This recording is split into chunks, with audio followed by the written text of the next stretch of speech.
गाईचं किंवा म्हैशीचं दूध नसतानाही नारळाच्या दुधाचा खरवस कसा बनवायचा ते पाहणार आहोत. हा खरवस पाहून तुम्ही ओळखूच शकणार नाही की यामध्ये दूध नाही आहे.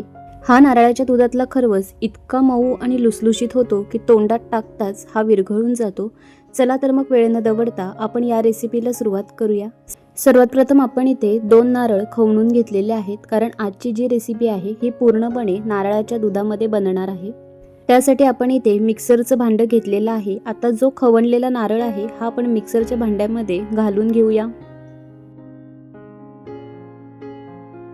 आता या ओल्या खोबऱ्यामध्ये जे नारळ फोडताना नारळाचं पाणी निघतं ना, ते सुद्धा आपण यामध्ये घालून घेणार आहोत. आता मिक्सरच्या भांड्याला झाकण लावून आपण हे मिश्रण छान मिक्सरमधून बारीक करून घेणार आहोत. बघू शकता मिक्सरमधून छान हे मिश्रण आपण बारीक आणि स्मूथ वाटून घेतलेलं आहे. आता इथे एक भांडं घेऊया, त्यावरती एक स्वच्छ कापड ठेवून घेतलेलं आहे. आता वाटून घेतलेलं ओलं खोबरं आपण या कापडावरती टाकून घेऊया. बघू शकता एकदम छान क्रीमी टेक्स्चर आलेलं आहे. आता हे कापड आपण गोळा करून याला हलक्या हाताने दाब देऊन नारळाचं दूध आपण काढून घेणार आहोत. हलक्या हाताने दाब देत नारळाचं छान घट्ट दूध इथे काढून घेऊया.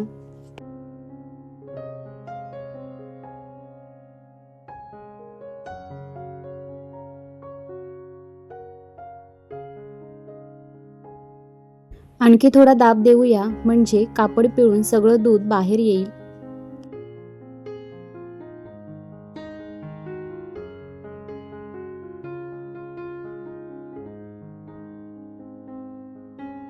इथे आपलं जितकं शक्य होईल तितकं हे दूध काढून झालेलं आहे. आता हा जो उरलेला नारळाचा चो आहे हा फेकून न देता याची आपण छान हिरवी चटणी वाटून घ्यायची आहे.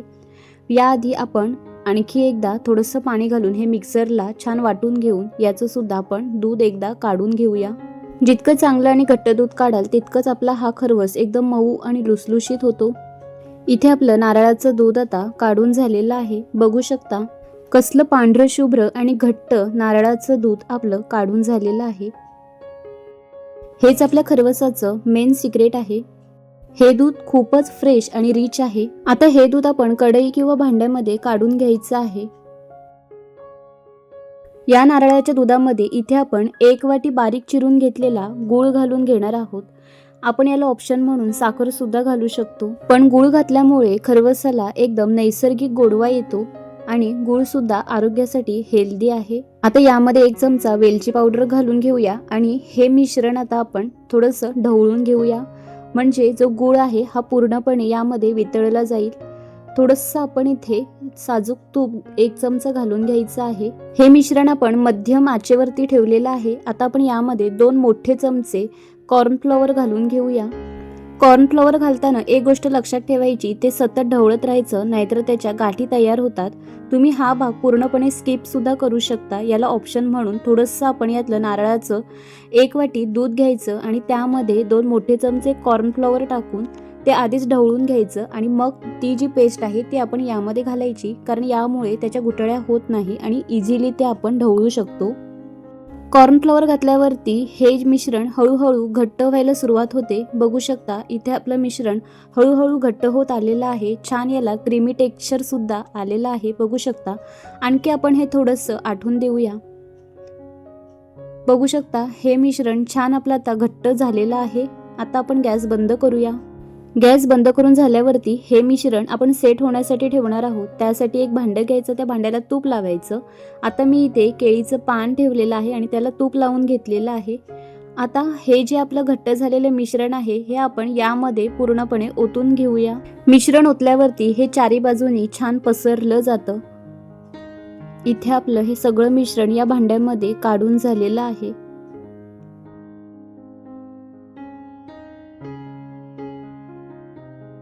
आवडीनुसार आपण यावरती थोडेसे ड्रायफ्रुट्स पसरून घ्यायचे, कारण लहान मुलं ड्रायफ्रुट्स घातले की हा पदार्थ आवडीने खातात. ड्रायफ्रुट्स न घालता सुद्धा हा खरवस चवीला खूप सुंदर लागतो. आता हे मिश्रण आपण अर्धा ते पाऊण तास सेट होण्यासाठी ठेवणार आहोत. बघू शकता खूप चांगल्यारीत्या आपलं हे मिश्रण छान सेट झालेलं आहे. इथे आपण थोडंसं चेक करून घेऊया. 30 मिनिटापेक्षा सुद्धा याला जास्त वेळ लागू शकतो. जितकं आपलं हे मिश्रण घट्ट असेल तितका वेळ थोडासा कमी लागतो याला. आता हे जे सेट झालेलं मिश्रण आहे म्हणजे ओल्या नारळाचा खरवस आहे, हा आता आपण एका ताटामध्ये काढून घेऊया. एक ताट घ्यायचं आणि हे आपण छान पलटी मारून घ्यायचं. आता हे भांडं आपण काढून घेऊया. केळीचं पान आहे हे आता आपण काढून घेऊया. थोडंसं आपण याला मध्ये आणूया.